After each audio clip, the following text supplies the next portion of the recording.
Hello and welcome back to the Village Hidden Within the Streets. We are the Black Flames. My name is Bam. My name's Dr. Griffs. Welcome back. So Bam, you Yes, ever watched anime? Yep. I watched a little bit. I watched a little bit. You watched a little bit? You watched a Yeah. little bit? You ever watched like a shonen anime? Bro, honestly, I feel like there's a time when I felt like shonen was the only kind of anime. For those of you guys that don't know what shonen anime is the high action, the Dragon Ball Z, the Naruto, the Bleach, the One Piece, basically anything that's like, I think shonen stands for like male protagonist, young male protagonist or whatever. But basically anything that like the first anime that comes to your mind if it's Dragon Ball Z or like some high action thing, that's a shonen thing. That's a shonen anime. Fact. So you ever seen like a protagonist, right? Yeah. The main character. He starts off at a certain level, then at some point he encounters a teacher, and then he grows and blossoms. You ever seen something that contained that little side arc in the story? Yep. Okay. Who is one of your favorite characters that embarks on a journey like that? Who's the favorite teacher? Ooh, okay. So I would say one of my favorite teachers throughout shonen that I always grew up being like, oh, such a dope teacher and everything. It has to be Jiraiya, man. It has to be Jiraiya from Naruto. There's a couple other teacher, because it's a trope in anime now, right? It's like you see the teacher all the time. If you look at Black Clover, you got Yami. Look at One Piece, you got Rayleigh. There's a lot of different old master or like been there, done that teachers that basically is there to show the main character what their ceiling is, what potential power they can get in the future, and show them how to get there and teach them some life lessons along the way.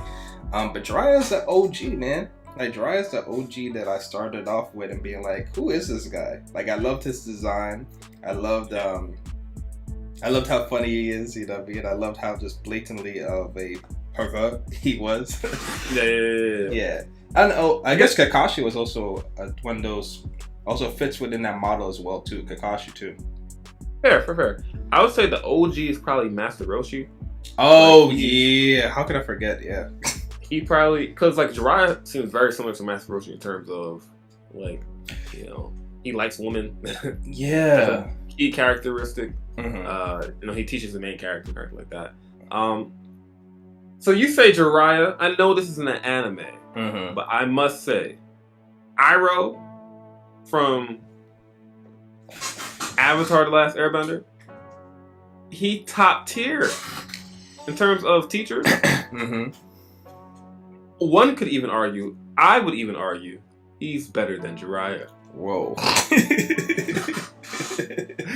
Hello, y'all. Welcome to today's episode. Iroh versus Jiraiya. Who is the better teacher? Yes, sir. We're not today. I think it would be too easy for us to talk about who's a better combatant. I think that's way too easy. Like we already know. If there's anyone in the comments that thinks, like I love Iroh, but if there's anyone in the comments that thinks Iroh can stand a single chance, even with Sozin's comment, it's like if anyone thinks Iroh is going to stand a second against Jiraiya, he might distract them with a dragon or throw some tea on them. You know what I'm saying? Like throw some tea on them. Because Jiraiya has access to fire style, water style, right? And earth style. Yeah, I guess. Yeah. I mean, you got the swamp and toads. Okay. But yes. I have a more interesting question. Okay, hit me. If you look at them in their verse, okay, who's the most impressive one in their verse? Oh, you mean if I look at them in terms of what they were able to accomplish within their universe? Yeah, like where they would rank in their universe. Okay. I think that's a slightly different question and a slightly different answer. I think Iroh in his universe, he's top tier. Yes. Yep, that's very true. Like top tier in terms of power and top tier in terms of like impact and respect. I think I think you're actually right about that. I think you're right about that. In terms of, if you compare Jiraiya directly to Iroh, in terms of combat ability, Jiraiya wins. But if you do it based on like the rules of their series where they're in, Iroh, in my opinion, Iroh's like the best firebender. Because remember, like when they were talking about like how they're like, Iroh, why don't you like fight your brother and take back the throne? Iroh didn't say I couldn't do it. Yeah. He said, no, it can't be me, because then it's gonna look like to the outside world it's just like whatever reason he gave, whatever wise wisdom he gave about it. They said like, nah, it has to be the Avatar, it has to be Zuko, you know what I'm saying, bring balance and shit. But like, Iroh was like, he didn't say I couldn't clap my little brother. He didn't say I couldn't. It's not a good look. It's not a good look. Yeah. Then you look at Jiraiya. I mean, he's a Sannin. Okay. Sannin's high level, above Jonin, but like maybe halfway through the Akatsuki. You know what I'm saying? And then a lot of Kage, a couple of Kage beating the Sannin as well. You know what I'm saying? But like, you think about it, like, because I would beg to argue in terms of this, and we could get more into the philosophy and the teaching practices a little bit into the video. But Jiraiya, when you really think about the title system, anything past Jonin is kind of just a title. You get what I mean? Like Tsunade became a Hokage. And I'm not saying Tsunade's not stronger than Jiraiya. Tsunade's not stronger than Jiraiya. He's physically stronger. Physically stronger, okay. Well, I mean, like, if people be violating Tsunade, like, she really do be putting in the work. You know what I'm saying? Tsunade is basically just a Sakura +1. You know what I mean? Like, there's not much. Not much. You're being really disrespectful right now. I don't know, yo. I don't know. Like, she just, you know, she's just Sakura with more assets available to her. You know what I'm saying? Like, there's not much else about her. And she's likable. Tsunade? She's likable. Yeah, she do got that. Like, Sakura, people just don't like her because she's a jerk. But Tsunade, she's a likable character. You know what I'm saying? I feel like Tsunade is likable because she used to be. Because, like, we go back to the flashback. And we could kind of talk about Jiraiya within that flashback. Yeah. You know, we had Jiraiya, we had Tsunade, and then we had Orochimaru. And tell me, if you go back to the flashback, tell me how different Tsunade was to Sakura. When it came to, like, Sakura was all over Sasuke, Tsunade was all over Orochimaru. I think that is actually true. You don't think that's true? I don't think Tsunade was like on Orochimaru like that. Didn't she have a crush on him? I don't think so. Actually, I don't know. But I don't think so. Cause I know she's like homeboy Dan, the ghost guy. She did beat Jiraiya up, but Jiraiya definitely started it every time. You know, he was harassing her. You know what I'm saying? Unlike Naruto would be like, "Hey, I like you, Sakura," and she just be like, "No, punch him." But I think Jiraiya was actually at fault for most of the times. But Tsunade, I think she's a likable character. If you look at the Pain arc, I know we're going on like a tangent. Yeah, of course. That's what we do. Pain pulls up on the village, right? And he destroys the village. Tsunade didn't really do good one-on-one with Pain, but she kept a lot of the village alive. She did. Jiraiya probably couldn't really do that. Know what I'm saying? I feel like Jiraiya would have done it a different way. Okay, I will say that from what we've seen in terms of strategy and tactics, Tsunade has shown more. Tsunade has had more times to show more.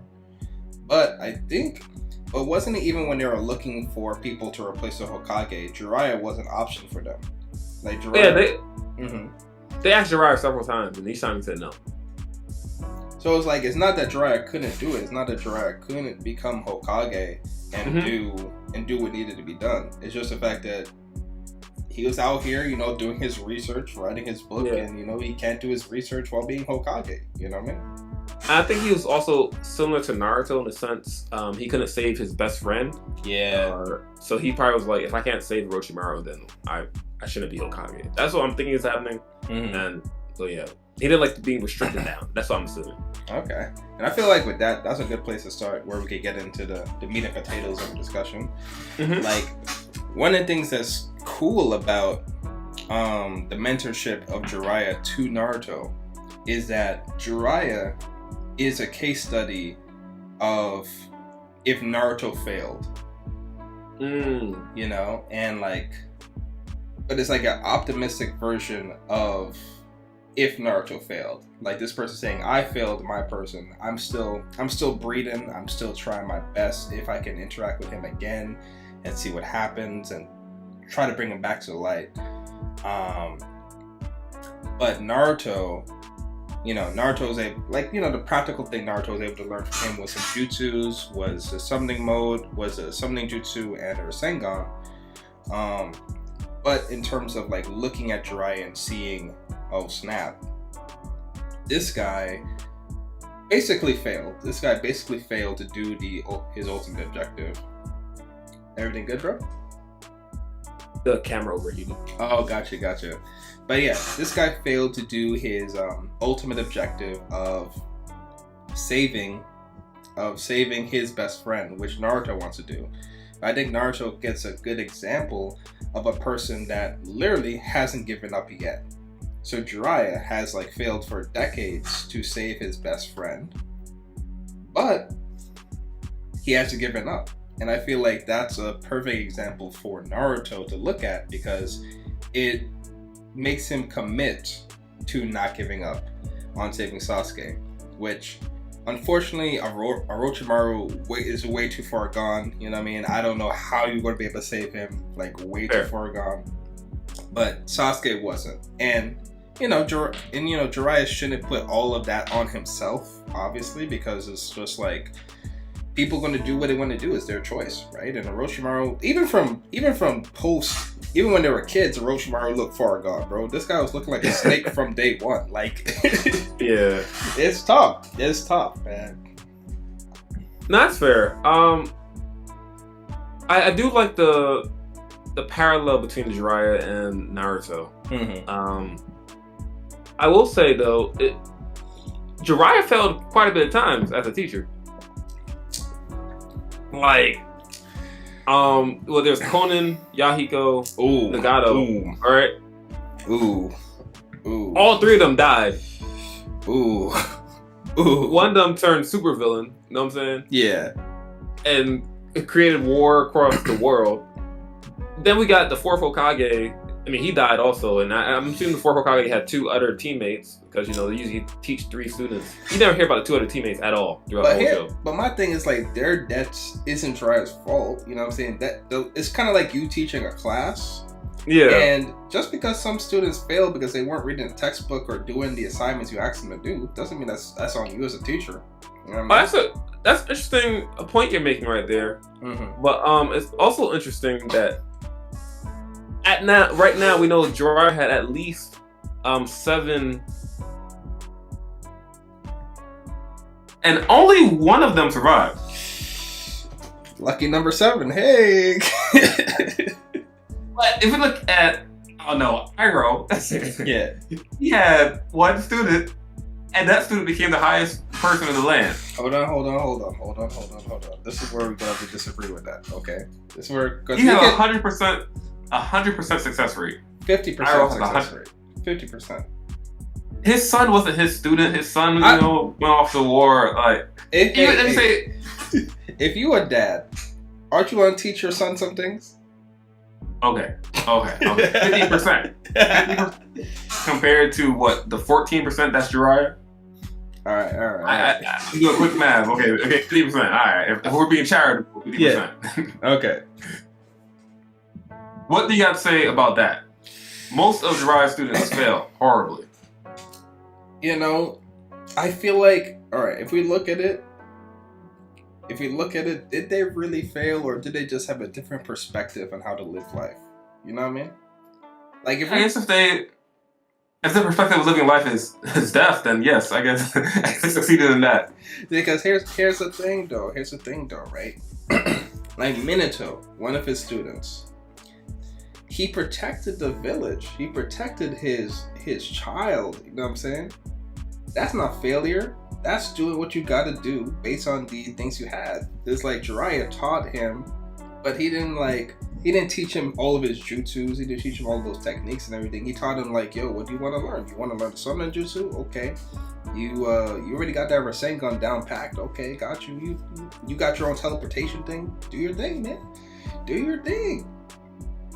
And then he sacrificed himself like the Hokage. That's the Hokage's job. The Hokage's job is to protect the village at any means necessary. And he did that. He did that. I mean, Tsunade did that. She ain't die. That's all I'm saying. Hey, but like, hey, listen. The Hokage gotta be prepared. They gotta be prepared to die. You know what I'm saying? She was prepared to die, but she didn't. So I guess even on that metric, Tsunade's doing better than her contemporaries. Okay. But yeah, I see what you're saying. That was a little bit of low, but it's kind of true though. Yeah. I mean, Zuko, we followed Zuko for like a couple years in the show, right? Mm-hmm. I think it's just like a year or two most, right? Social comment is coming in a year. So I'll say a year and a half at max. Year and a half? Yeah. And Zuko, he started off pretty bad. Like, and we followed his whole character arc. And, I was with him throughout the whole time. One time, Zuko peaced out, and I was like, alright. The second time, when Iroh turned himself in, and Zuko's like, why did you do that? Mm-hmm. When Zuko betrayed Katara, is what I'm talking about. And like Zula shot during the Earth Kingdom, and then got you. That's the second time that Iroh was like turned himself in or turned away from Zuko. But for the most part, he's been with Zuko his entire abandoned life. I think even before Zuko got abandoned, Iroh was with him. You know what I'm saying? When he was way at Basase, he was sending items to Zuko and Azula. He sent like Zuko a nice little knife. He sent Azula like a doll, and she burned it because she's problematic. You know what I'm saying? Mm-hmm. But he been with Zuko his entire life, especially after the Fire Lord burned him and abandoned him. That's true. When did Jiraiya step into Naruto's life? After he's been an orphan for 12 plus years? Hold on. You're not gonna do that. Okay. You're not gonna take the facts? No. You're not gonna twist it like that. Okay. First of all, Iroh is Zuko's flesh and blood. That's his uncle. So it's like, that's different. Jiraiya didn't know who the frick Naruto was. Wait, did Jiraiya know? No, Jiraiya didn't know. He knew. Nah, you're played. He didn't know. I'm dead serious. This is what happened. Minato called Jiraiya over, right? Because I guess that was Jiraiya's favorite student. Because we don't see his other two students. He had a teammate. Yeah, that's true. Maybe they died too. That's on brand with Jiraiya. His students died. And Jiraiya's over. Kushina's pregnant. Yeah. And Jiraiya was like, Minato was like, I want you to be his godfather. And we're naming him after the story you wrote. We're going with Naruto. And Jiraiya was like, oh my god, I'm flabbergasted. And for 12 years, he left this kid by himself. Or is it 13 years? Yo. Is it 13 years? It might be 13 years. He left him by himself. Listen, Bill's character though. Well, here's the thing. We're not talking about like the familial responsibility. That's not his familial responsibility though. That's not his blood, not his flesh and blood. He had things to do. Jiraiya did not know that like the village was gonna act all wonky and weird about taking care of Naruto. You know what I mean? That's an interesting point. That you would say something like that. In the same verse. Okay. People don't know how people are gonna act and everything like that, right? Third Hokage dies. Like a week later, Itachi pulls up, says, "Hey, yo, Danzo, don't mess with Sasuke. You be tripping." A week later, you think Jiraiya within those 13 years could have stopped by and like, "Oh, Naruto, you're drinking spoiled milk. Let me give you some good milk. Then you use proper nutrition." He said, "Nah, for the first 13 years of your life, you figure it out." Because like, what was I'm trying to remember. Jiraiya's main objective was to create a world of peace, right? He wanted to create a world of peace. And so he knew for himself that he was getting too old and he wasn't the one. He knew that he wasn't the main character to create a peaceful world, right? So he was trying to create students that could create that peaceful world. And arguably, I'm talking about Pain here. Pain wasn't all that wrong when it came to pursuing peace, and it did help in Naruto establish a mindset of like, basically it was Pain and Naruto fighting because they're both disciples of the same teacher, trying to achieve the same goal, but from two different angles.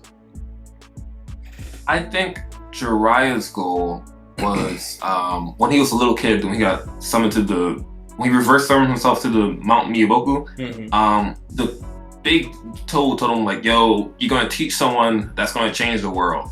So I think since then his goal was to find the right student or cultivate the student that's gonna change the world, and he failed over and over and over and over and over again until he got to Naruto. But here's the thing: did he fail? Did he fail because the told him, "You're going to teach a student that's going to change the world"? Pain, change the world. Minato, change the world. You know what I mean? Yeah, I see what you're saying, but I think because he actively was trying to find the right people, think he found the right people for whatever reason, each time it failed until it got to Naruto, who is in universe the character that the student that Jiraiya was looking for. I think he failed. I think he failed. Now you can say maybe it's destiny, maybe, but the criteria he was looking for was to create a student that will change the world, and he failed at least 6 out of 7 times. Well, all right. We'll move on from that for a little bit. Okay, let's talk I'll take that W right there. You can take that one. You can take that one. But I want to bring back up. So like off air, me, Dr. Griffs, and SJ, a person we recently had on the podcast. If you guys want to check out that episode, it will be on our channel. It's talking about life after college. But, you know, me, SJ, and both Dr. Griffs are big Avatar fans. And so, Dr. Griffs knows what I'm about to mention. But we were talking about Iroh, and we all love Iroh. But we all love the present version of Iroh. Not the let me burn down and kill villages and murder families Iroh. So, in terms of teaching, he had to go on a whole genocidal mission trying to burn down the walls of Ba Sing Se, kill and murder villages and everything. And it took the death of his son in a war that he was a big advocate for him to switch up. I don't know, man. I don't know. Okay. All right, so there's a lot of speculation. There's no documentation that Iroh was out here catching bodies. You know what I'm saying? There's evidence that he falsifies information where he was like, I slain the last dragon. Okay. Sure. That is information that he has said. And then, you know, fast forward 15 years later. Yep. But we don't know if if the slaying the last dragon part happened before or after his son's death. Because after his son's death, we know Iroh basically went on a whole global adventure, learning from all the other places in the world, acting like he's an avatar, trying to gain peace and understanding. And basically his spiritual development came because he wanted to find some way to be at peace about his son's death. You know what I mean? So like he even took some ventures into the spirit world, whereas like he figured some stuff out. Maybe he took some ventures in the spirit world because he wanted to interact with his son again or something. Maybe. But we know that after the death, that's where we get current version of Iroh, the lovable uncle that everybody wants to be their mentor and teacher and stuff. But before that, we're not clear.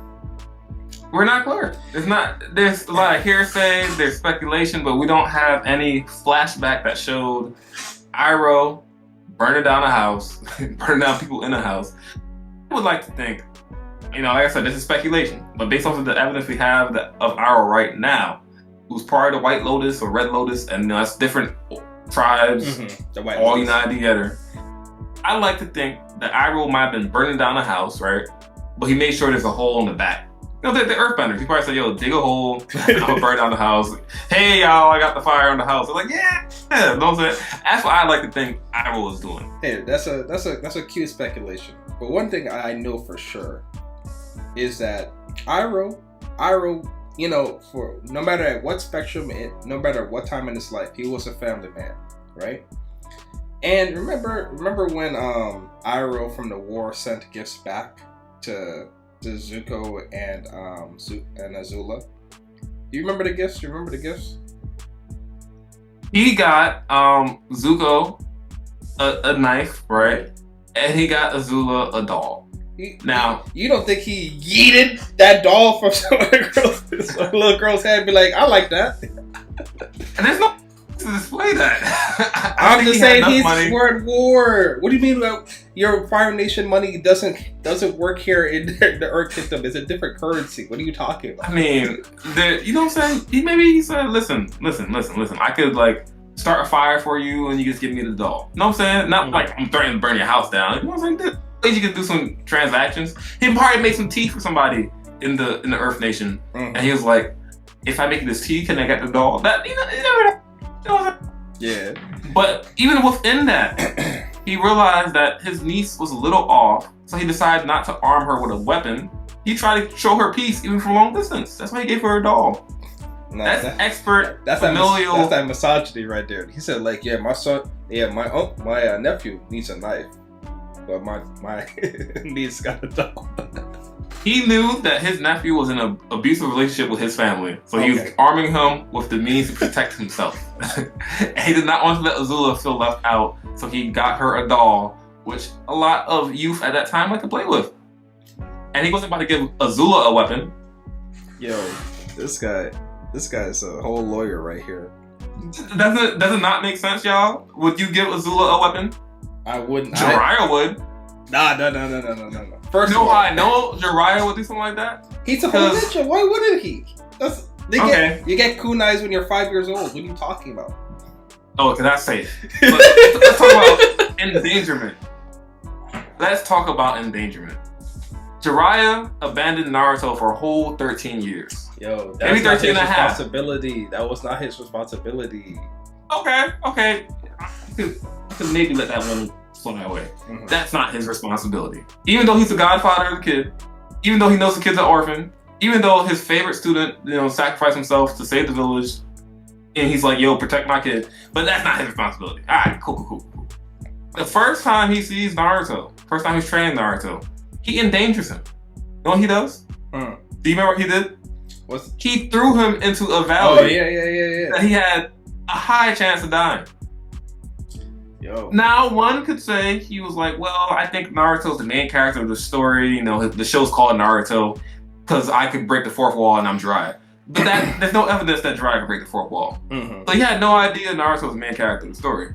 At that point, he didn't know Naruto was his student savior. Mm-hmm. So Naruto could have really died right there. Iroh in a similar situation. Okay. Zuko was like, I'm trying to learn how to redirect lightning. Iroh teaches him all the basics of redirection of lightning. And then Zuko was like, all right, shoot me with lightning. I was like, why would I do that? Why would I endanger you? Like, I hope you never have to use this. I'm showing you how to use it. Could Jiraiya not have taught Naruto in a similar fashion? Nah, you see, Jiraiya had to work with the circumstances available. Remember beforehand, he was peeping the seal and everything. And he's just like, yo, in order for you to tap into this power, you can't be in the same mindset and mind frame that you were at beforehand. The Nine-Tailed Fox ain't gonna give you nothing for free. The only way that this vicious creature is going to give you anything is if he believes that his life is in danger. So what Jiraiya did, and what I think he was going to be willing to do, is he threw Naruto off that cliff. But he was looking down. He was like, let me see if he's going to hit the bottom. And you don't think Jiraiya would have been down there, bro? He would have been ready to catch Naruto if he failed, bro. And then he would have tried another life-endangering method. Yeah, no, come on, man. Come on. Yeah, I see that's a weak argument, right? Yeah, Come on. I see that. Do people really feel like? Come on, guys, in the comment section down below. Do you guys really feel that Jiraiya was ready to let Naruto die from that circumstance? Come on now, bro. He was ready. He was ready to. Let other students die. I mean, just another student at this point. He didn't let them die, yo. They took his lessons, and here's where I'm going to get into the main point of my thing, right? They took his lessons and applied it in a way that they felt was appropriate for their particular circumstance, right? Jiraiya was just teaching them the value of things, and they were like, based on my life experience, based on what I experienced from the world, this is what I feel like is the best way to do it. Like, I still argue that Pain wasn't wrong, right? Like, I wouldn't want to live in the world that Pain was talking about, but in order to achieve what Pain was talking about, it's very plausible that that world would work. Even Sasuke at the end of the series came to that conclusion as well, and then Naruto just had to, like, basically through just sheer strength and sheer victory, prove to them that Naruto didn't prove to them that they were right, that they were wrong. He just said, like, oh, I'm not going to allow you to make that happen. I'm just too powerful. I'm not going to allow you guys to make that reality happen. So it wasn't the fact that they were proven wrong.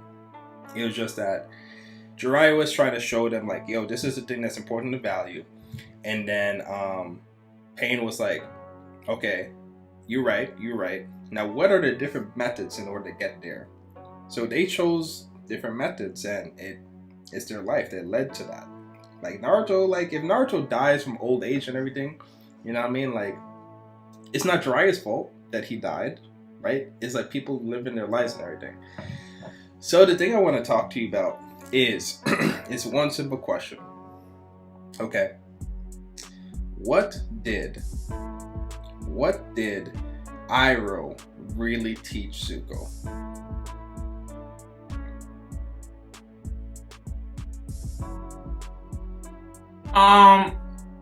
A lot of technique, a lot of firebending technique.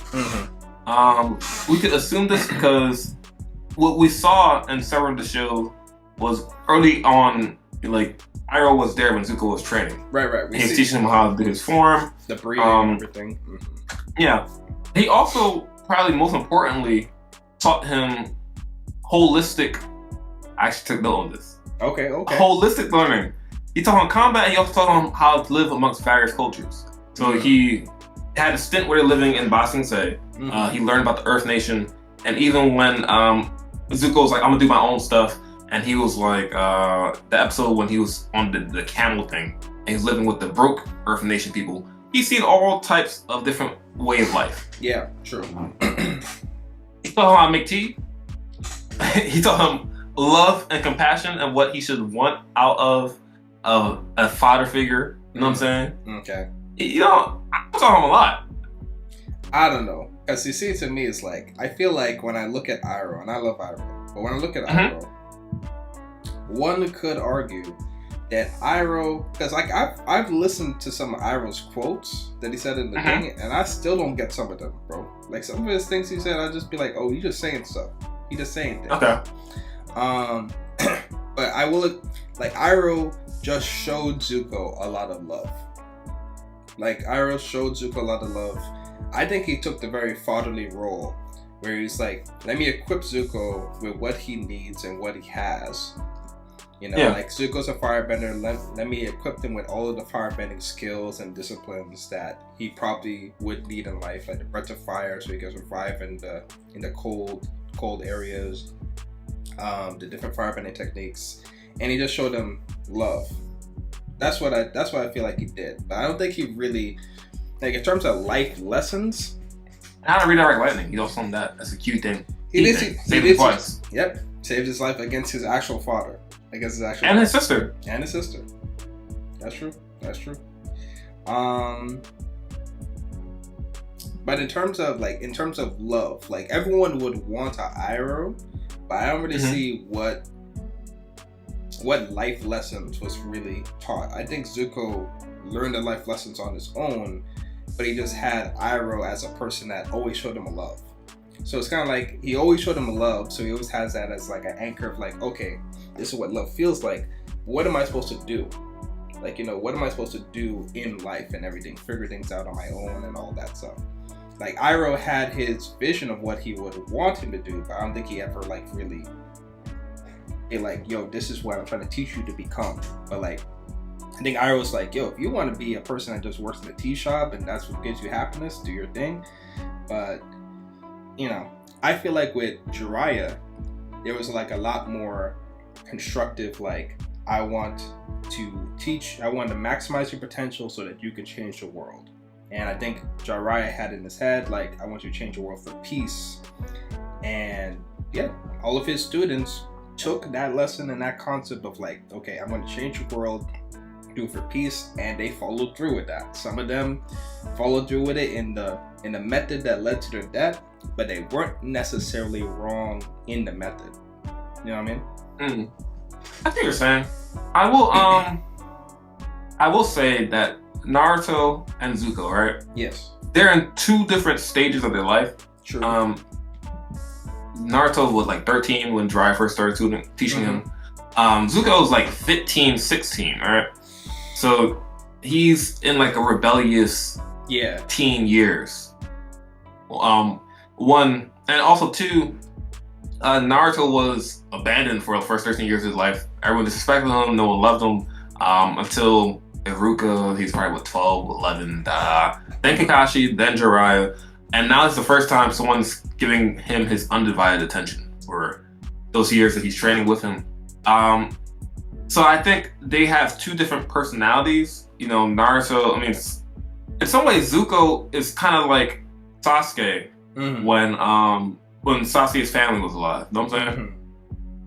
You know, there's a favorite child, you're never good enough, and you're kind of like trying to be good enough, but your sibling is always better than you. That's the thing that Zuko had to overcome. Yeah. I will say that I feel like Iroh realized that about Zuko. Okay. And he's hot-headed, pun intended, but also like realistically, he realized Zuko is hot-headed, so he can't really tell him things directly too many times. You gotta let him figure things out. I think a perfect example of times when I realized Zuko was going too far down was when he was locked up, right? And this is after the Zula shot Aang and lightning. Yes. So Iroh was locked up. Zuko keeps coming to talk to him, and Iroh's not responding back, right? And Zuko's getting more and more frustrated. He's like, I finally got the life I want to live. Why am I not happy? And Iroh's not saying anything back. He's like, no, I forget you. And then I think at that moment, I realized that Zuko is really losing it, or he's like too far astray. So Iroh breaks out off screen, gives him the scroll to show him that his family is connected with the Avatar, and then, you know, he breaks back into jail. We don't know how he did it, but yeah.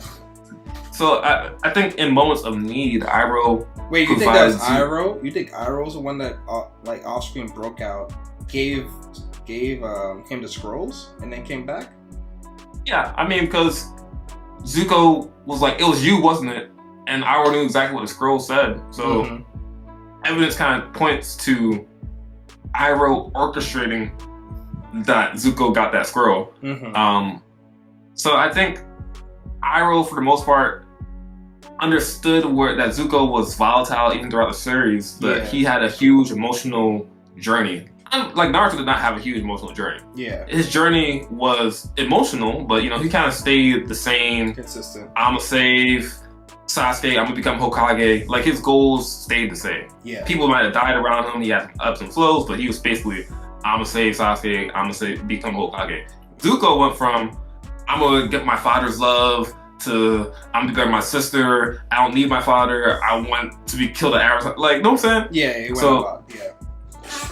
Iroh realized that Zuko is just volatile and he needs some space to grow and be in that. But when he's going too far off the beaten path, he was like, listen, I'm gonna show you something that that's important for you right now.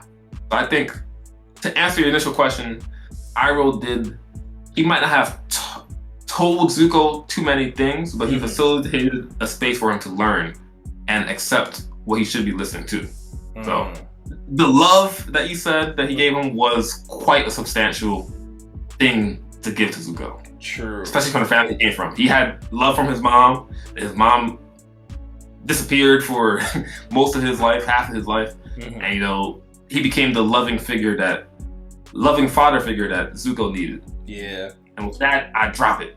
Okay. Alright.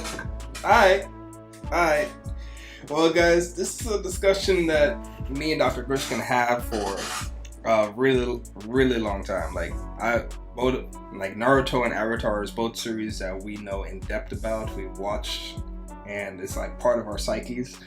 But we are running through our time for the day, guys. We're running through our time.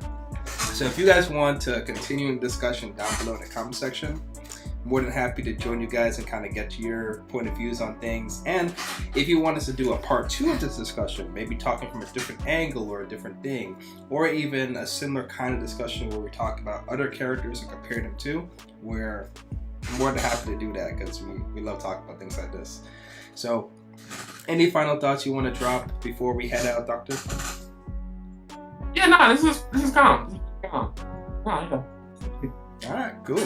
So guys, if you liked the video, you know, slap that like button. If you have things you want to share with us, leave it down below in the comment section. And if you want to hear more from Dr. Griffs and me, subscribe to his channel. And if you want to see us in different contexts, links to our individual channels will be down below in the description. So thank you for watching, and we'll see you guys in the next one. Peace. Peace.